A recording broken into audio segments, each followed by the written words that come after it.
Hello, and welcome to episode 6 of Big Ideas in Cannabis. I'm Cassie Tomaselli, your host. I'm the founder of Tomaselli Media, a boutique content marketing agency focused on cannabis and purpose-driven brands.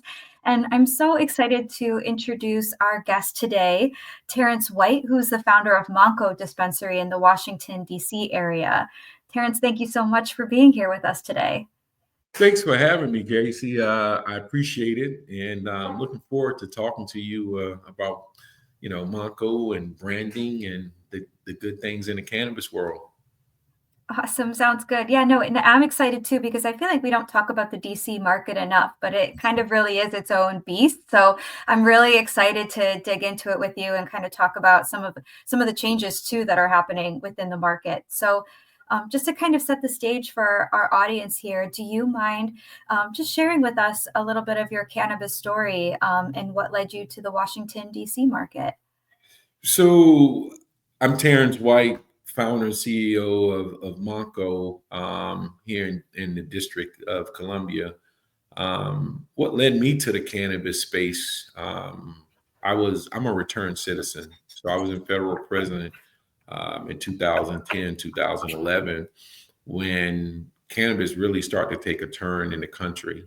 Colorado and of course Oregon, California started to really, set the stage about how states was using cannabis to supplement building funding for the states in terms of taxes and like that.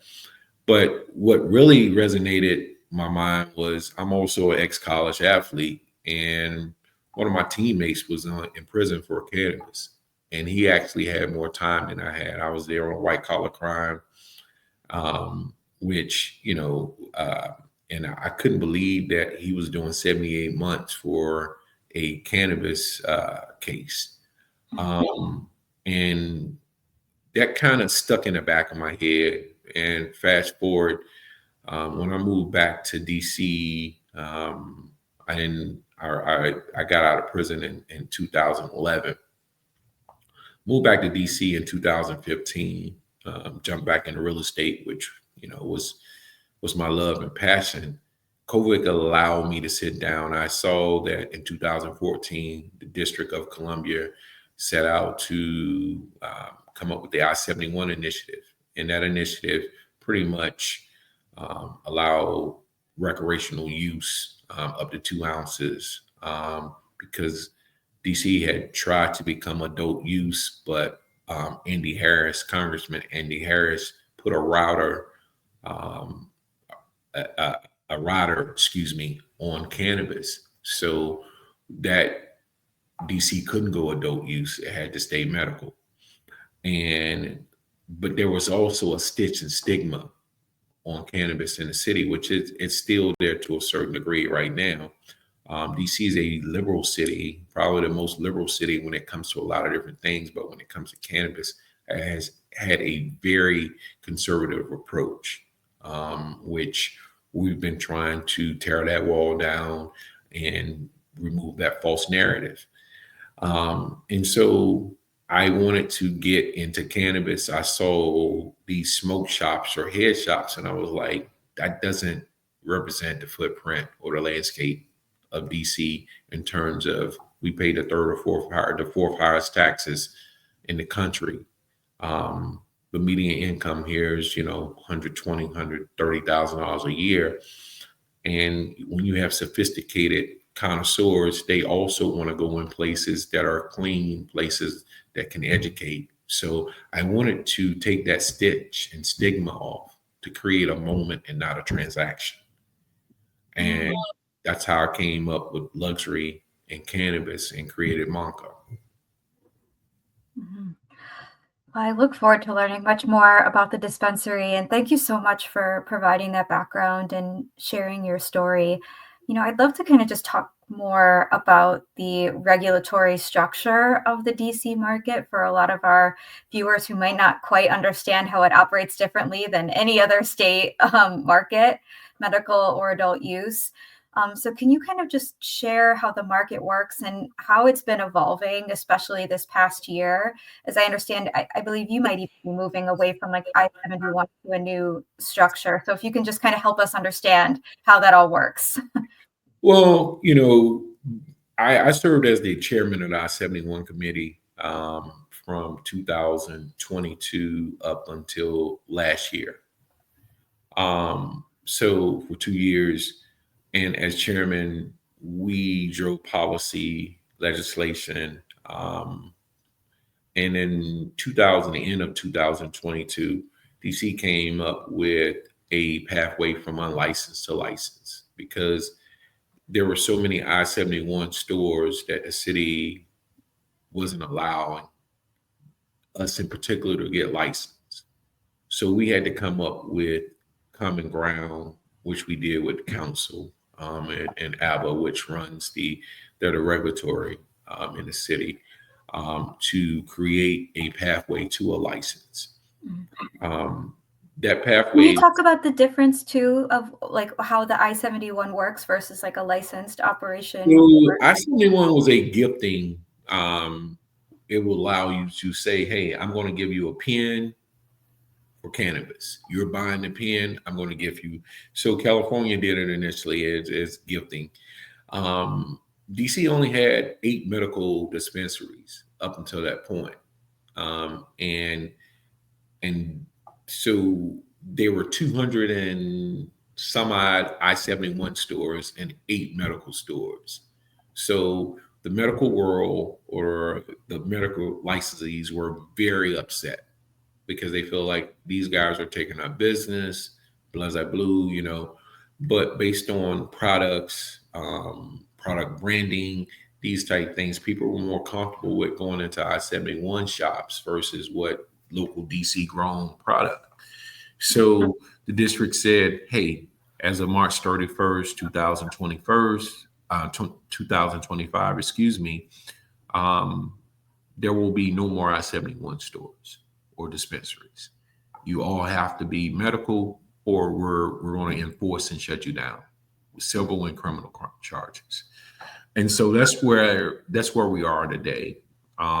Yes, I am going to the medical side. I believe in DC. DC is a unicorn. And the reason I say that DC is a unicorn is because although we're a city of 700, 800,000 people, we saw 23 million people visit the city last year. We also see about 6.5 million people travel into the city every week from Maryland and Virginia through Metro.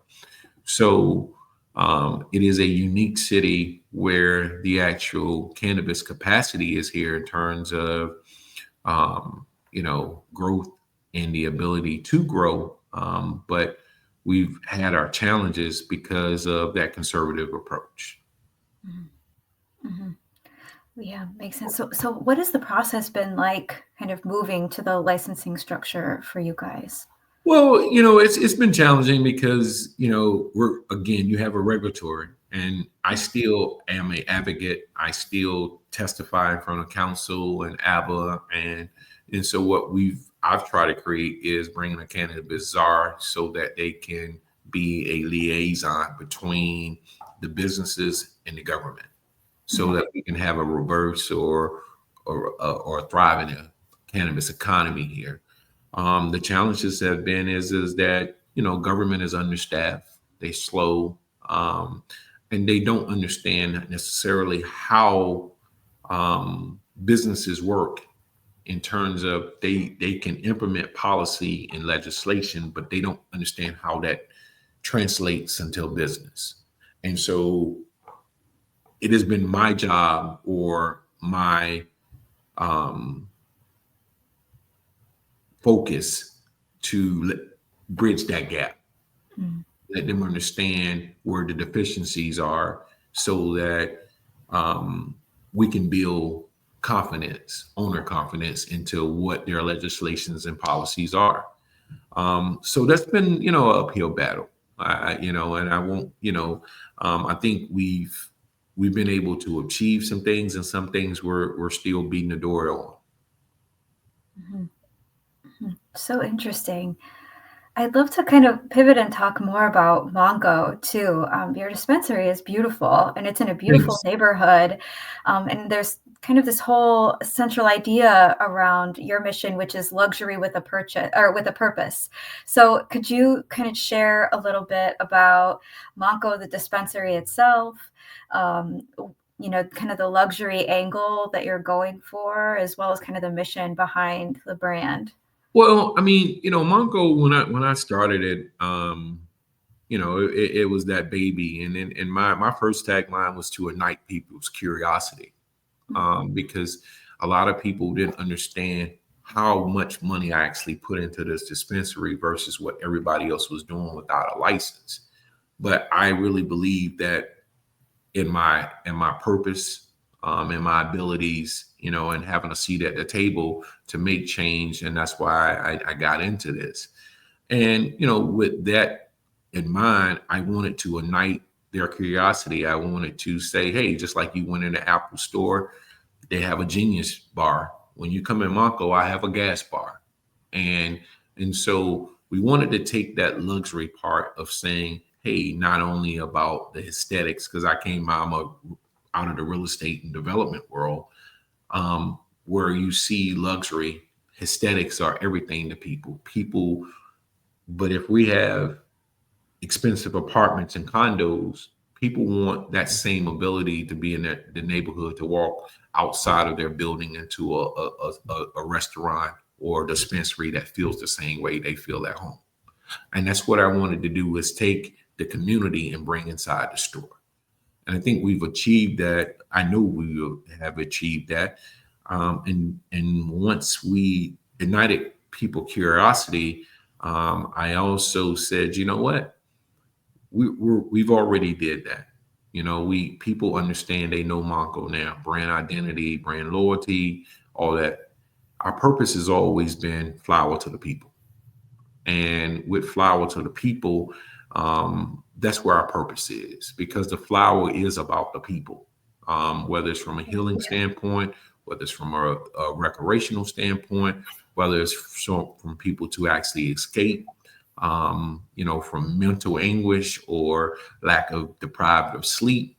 But the biggest thing here is understanding what the purpose is. And my purpose has always been able to fight for people of color, DEI, which in today's society, people are ashamed doing that. But in the cannabis industry, if you didn't have the culture of people of color, I don't know if cannabis would be where it is in today, because what has happened in this state, in this country, and I've been a witness to that because I've been in prison, and I understand those who are in prison look more like me than you for cannabis. And so the purpose here is not only to make sure return citizens, people of color, but disproportional communities that have been disenfranchised, and not just black and brown, whether they be gay, veteran, disabled, have a voice in the cannabis space. And that's what our purpose has been. Love that. Love that. So tell me, what are some of what are some of the ways that you embody that at the dispensary, like with your team, with your initiatives, with your causes? I'd love to hear all about it. Well, I mean, it all starts with service. Yeah. Customer service is everything. Brand loyalty, brand identity, but it starts with how we treat you when you walk in that door, and that's education. The And you have education. the Google reviews to prove it. I looked, you have over like 1,700 5-star reviews. It's incredible. Yes, and that's what we hang our hat on, is that we're going to treat you like a Gucci or Chanel. We're going to give you that, but we're also going to make it affordable for you. Our purpose is to make sure that we balance things out, that we not only create luxury, but we create the education. We create that moment. You're not transactional. And I think that's what has happened in cannabis. The daily styles and people have made things very transactional, where you're like, it's a turnoff, Mhm. because it's your choice. You can go to any dispensary in town, but when people actually educate you on terpenes and ask you questions about why you here today, and specify, is it because of sleep? Is it because of pain? Or is it just right? Do you just want something to just chill out on? If we don't communicate with our customer, we're losing our purpose and we're losing that moment. And we only get one chance, because cannabis is one of those things is, if people don't feel comfortable with you, they're not going to buy from you. Exactly. And so that's what in a nutshell how I attacked this, how we've attacked this. And you know, my team, we do seed talent, we do quizzes, we do all types of things to make sure, even on the I-71 side with products that didn't have CO, we pretty much made our COAs up. We did extensive research on these flowers, on these vapes, on everything, so that you didn't seem like you were just getting a brand because it said wow, okay, so you got wows, here you go. And but no, that's not how we do it. Do you need 20 to 1? Do you need 1 to 1? Do you need 2 to 1? What's been your experience with cannabis? Are you a first time user? Are you, a pro at this? These things matter, because cannabis is one of those things is it's based on how the body breaks it down. Mm-hmm. And a lot of people jump into something because somebody else took it, and next thing they know, they're sitting on the couch and trying to drink milk and do this and that, and not understanding that the counter reaction to cannabis is CBD. That's why our body has both THC and CBD in the body. So that's part of your DNA. And with that being your genotype, understanding how your liver breaks cannabis down, because that's what typically happens. That's how it gets in your bloodstream. And so educating people has been a very, very, and still is, I stress it every day, how we educate people, how we talk to people, how we let them know about this terpene versus that terpene. It's just not about the THC percentage. It's about what comes along with those things that allow you to get, do you want a full body high? Or are you working? Are you trying to achieve something? These type things matter. Yeah, I'm so glad that you mentioned that actually, because my previous guest on the show was talking about how they completely rename their products based on terpene families versus indica sativa hybrid, or focusing on that THC percentage. We've kind Mhm. of trained our customers to do this the wrong way. Well, yeah. Yeah. I mean, even in our white label brand, hype, chill, sleep, Mhm, people tend to gravitate towards those type things because based on what they need. mhm, They don't, you say indica and sativa, they're like, oh, I don't know. mhm, You have to explain to them. But if you want, are you trying to chill? Yeah, well, this is what chill does. And these are the terpenes that are involved with chill. You're trying to be hype. Do you need to work? At probing, asking the right questions. mhm. Absolutely. I'd love to kind of also hear from you what the market likes. What are some of like the DC trends that might be similar or different to other parts of the country? Like, Well, is it a flower forward, or do they like DC is edibles just more? DC is just like any other city. Yeah. They love to smoke. You can walk down the street, smoke a J. But you got to remember, you got a lot of sophisticated and professional women here. So edibles, vapes, we see a large number of our percentages of our sales are in the edible and in the vape world, Mhm. tinctures, those type things, because we do see a huge population of females. And, although some love to actually smoke, most tend to do an edible or vape, or, or put it in their drink just to stimulate the mind. So we see all walks of life when it comes to that. But this city loves their flower. Let me say that they do love their flower. Amazing, amazing.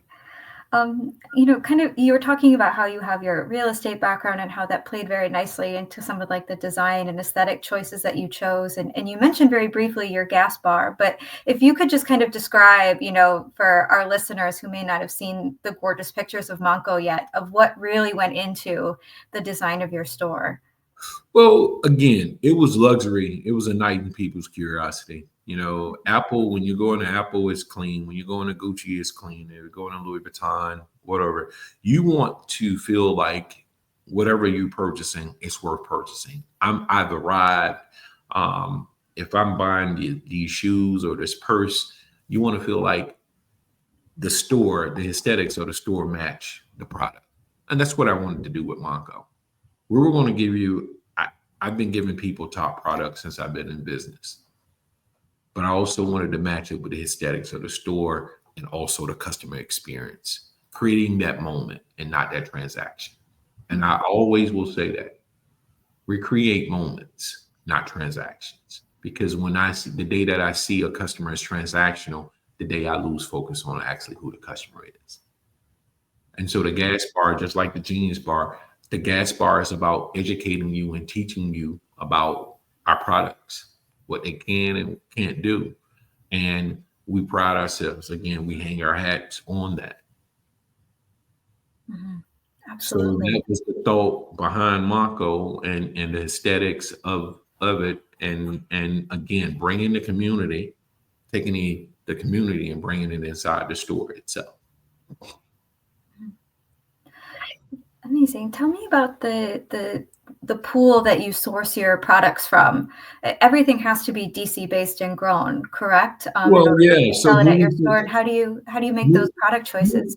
move, moving forward, I mean, and there's a small selection of manufacturers and cultivators in DC, so it's not a huge pool.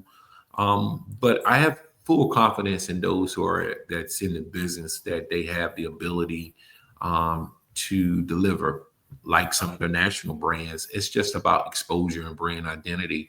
And as you know, Casey, brand identity is everything. And I think what happens is that we do get caught up in the Stizzies and the Wows and Caminos and other brands that are major brands. But DC is a unicorn in itself because it allows you to white label and create these brands. So, and I think we have. I have also my cultivation license with Pleasant Hill Wellness. We have the ability to put out great brands because we do have the right people here with that passion and desire to put them out. Mhm. Amazing. So it sounds like you have a lot of the national brands. And you're going to have some amazing homegrown brands as Yeah, well. it's going to be a lot more homegrown brands, and we're building a 60 some thousand square foot grow right now, working in process of developing that. And so we're excited about the opportunities of being vertically integrated and doing a lot of white labeling. We're probably March 31st, we'll probably see 30 35 dispensaries come online from the 200 and some that it was. So the city will be in a better place moving forward. And we're going to continue to push for adult use so that when people do come to the city, it's just like Maryland or California or Colorado. And so that's my goal. That's my mission, to continue to put DC on the map and show people that DC can get it right. Mhm. Mhm. Absolutely. Um, In terms of kind of your standpoint of luxury, and we were kind of talking about commoditization and THC percentages and things like that. Do you find that like the way out of that is through branding? Or how do we kind of keep our prices sustainable so that the industry can sustain itself? Well, I think it's two things. Number one is it's how we purchase, right? It's just like Amazon. You go to Amazon, when they're able to purchase in bulk, then the price can be. But I think number two is about how things are actually identified or packaged, and how that product looks. And when you have these things in creating luxury, you have to understand that you know you might be 10% more than that dispensary around the corner, but that dispensary around the corner doesn't have a gas bar. They don't have the staff that you have. They don't have all the other amenities, and you pay for it. This is what the society has created. You don't go when you go to the Mercedes dealership, you know what you're getting versus if you go into a Honda dealership. Certain you there might be that same car there on used car, but it may be a few dollars more. And so creating the mindset and understanding that what you're getting out of this. And, Hey, I tell everybody, Monko's not for everybody. I can get it. I don't have $10 eights or $20 eights. That's not. I'm not going to sell you garbage. And I think when people start selling people, making them transactional based on a dollar, that's when they lose their brand identity, and that's who they lose them. And I'm not in. I'm not into that whole world of there. I'm in of giving people quality versus quantity. Mm-hmm. Yeah, definitely. So tell me about how you kind of cultivate that loyal customer base. How does your loyalty program work? What kind of data are you measuring to see what your customers like? If we can kind of like dig into the nitty gritty of retail a little bit here too. Well, I mean, first of all, is we've been blessed to have like 27,000 customers in the last 2.5 years, right? Wow. So, and it starts with how you market yourself, who you're associating and align yourself.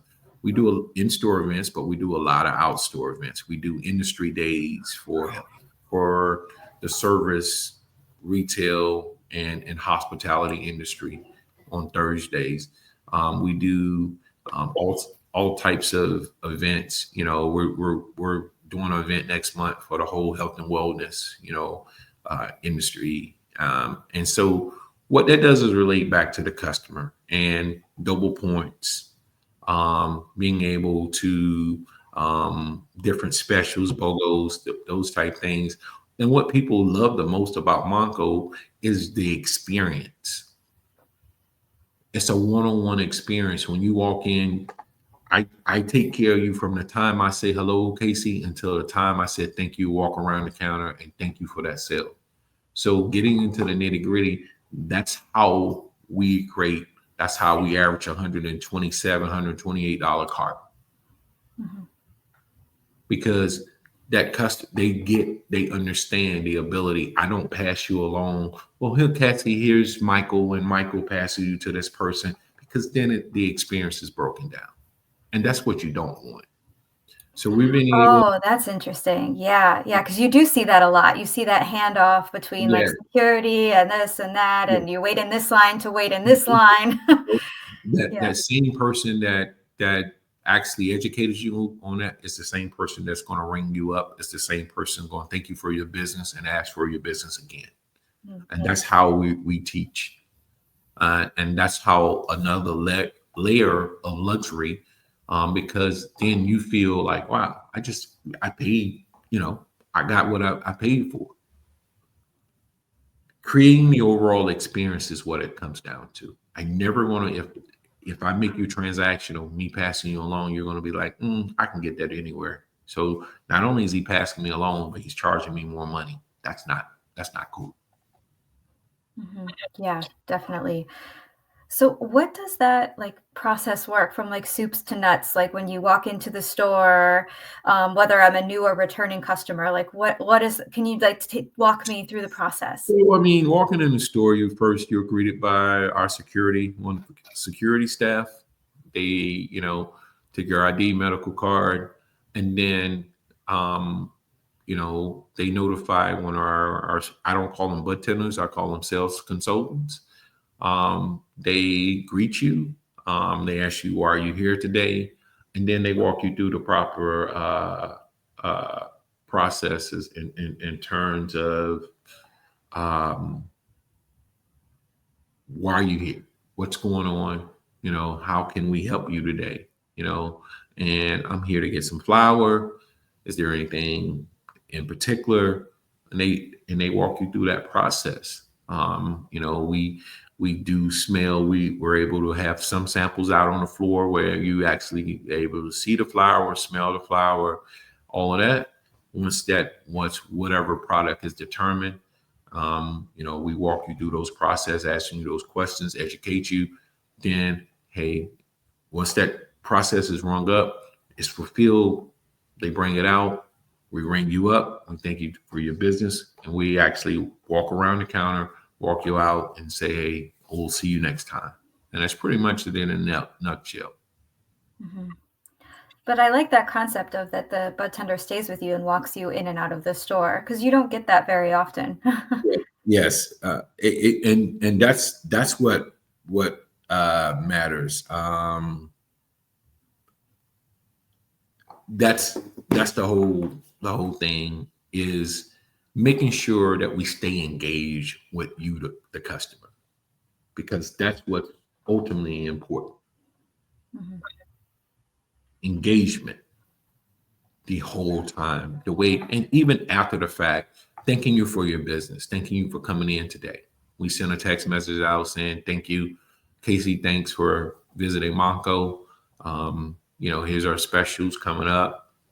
Here's, those type things. And I'm excited that we're about to drop an app that will make the transaction even seamless, but also allows us to do some other things in customer engagement. Mhm. Yeah, an app can really give you so much data, Absolutely. give you product recommendations. They're getting more and more sophisticated for our industry, which is great. Yes. So, especially with SMS being the way that it is now, where it's a two-step process, so your click rates are down. The government is really, focusing on trying to make cannabis difficult from the um, communication standpoint, and so there's all these other measures in place. Apps allow you to do push notification versus SMS to Right. engagement with the customer. And then, it allows the customer to actually see how seamless the process can be. Mhm. Mhm, totally. I'd love to hear also a little bit. You mentioned about your cultivation facility, but tell me more about all the ways in which your business is growing. Do you have another retail license as well? Did I read that correctly? Well, we're actually doing a license agreement with another business owner, where we're bringing a second location to the city. DC will not allow me to be a multi-retailer and have a cultivation license. But you have a lot of retailers who like Monco, or they're new to cannabis, but they love the idea. So we we're doing a license agreement and management agreement with them so that we can show them the Monco way, which is cool. Pleasant Hill Wellness is my new baby. It's a cultivation manufacturer, state of the art facility that we'll be building. 65,000 square feet. Rooftop, greenhouse rooftop. But even going to our next retailer, we're actually going to be doing something what we call a garden license, where we'll have a retractable rooftop where you'll be able to sit down and be in a cannabis lounge. So that's going to be dope. And so, we're excited about all these new opportunities that's coming before us and the partnership. And, you know, Casey, keeping our fingers crossed, our prayers. God has asked, and allowing us to shine. Cannabis is a tough market, especially when you want to get on the luxury side, because it takes 3 to 5 years before luxury brands really take off. And so we're knocking at the door, hoping this is year 3 that we're going to the next level. And so I'm excited about opportunities there, and um, putting a spotlight on DC. Again, as I started off at the beginning, DC is a unicorn, and I think so many people have neglected DC because of just the overall, just the consensus and understanding that people don't think of cannabis and DC together. And so we have to change people's mind, because we do see so many people every year visiting it. Yeah, and you bring up such an interesting point too, just about the business model and the business strategy of, in cannabis, you have to be first to market, you have to capture that market. Everything has to be quick, everything moves in dog years, and it's all like about this like instant gratification. But you're kind of going about this in a different way, where you're kind of playing a long game in an industry that's not so friendly to the long game. Yeah, I mean, the thing is that you have to build a business, number one, to sustain. And whether it's a short term or a long term. That sustainability is all about how you create brand loyalty, brand identity, and then, of course, how that translates to your bottom line. And Mhm. what we've done is we do have an exit strategy. We want to build a business so that when we do exit, we're exiting on our own terms. And that's what we work towards every day. Mhm. Definitely. Tell me about the size of your company in terms of team members. How many people are on your team? Tell us about your team in general. So great team. My GM and store manager, assistant store manager, have been with me from day one. Um, I've been in business for about 2.5 years now. Out of my 13, 14 people, probably about half of them have been with me 2 years. In the beginning, we had a lot of people just didn't cut what we were looking for, so more turnover than what we wanted. But now we definitely have a solid staff. We're in the process of adding two more people to the team, three more people to the team. So I'm excited. We got a team about, including myself, about 20 people, and so we're excited about that. Um, it's all about just creating jobs, but also creating opportunities for I pay more than most dispensary in the city.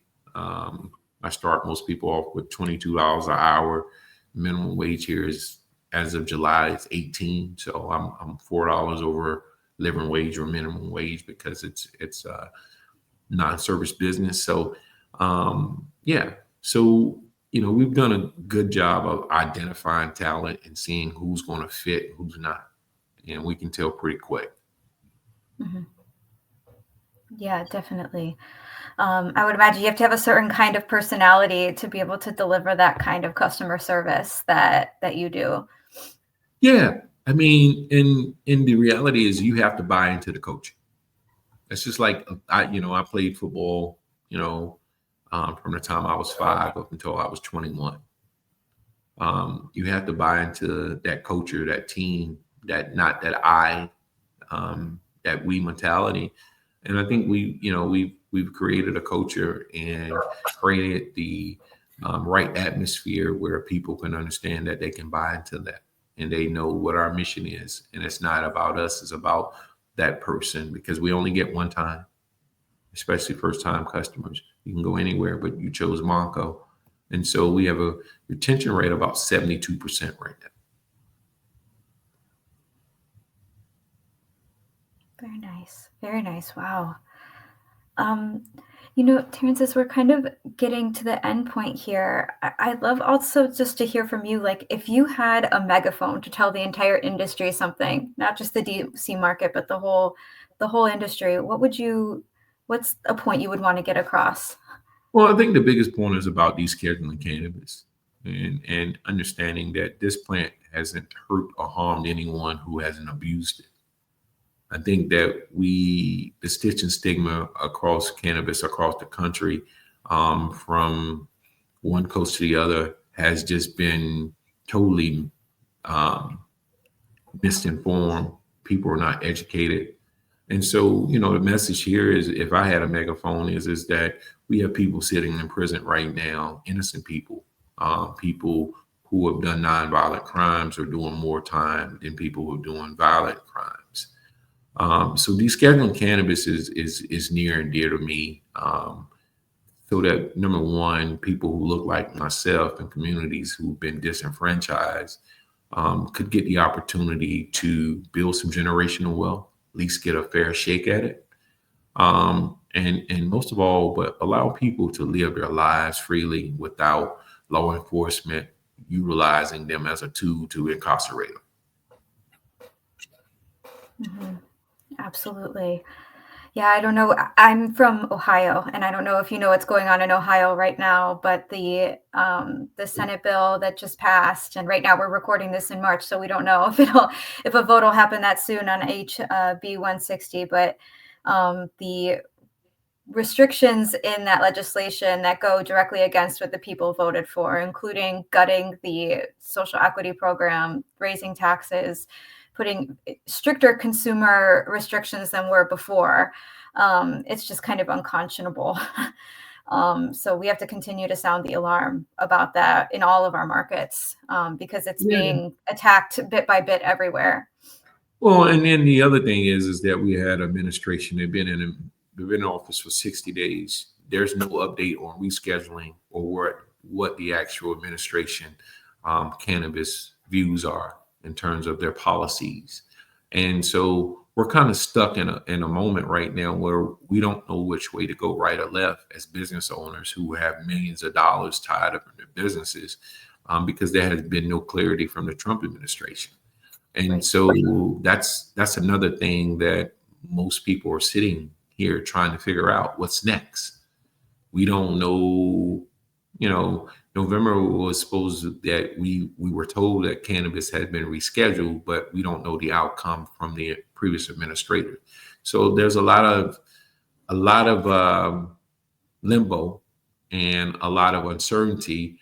But we have to keep our fingers crossed that we can get some traction or at least some direction on how to attack.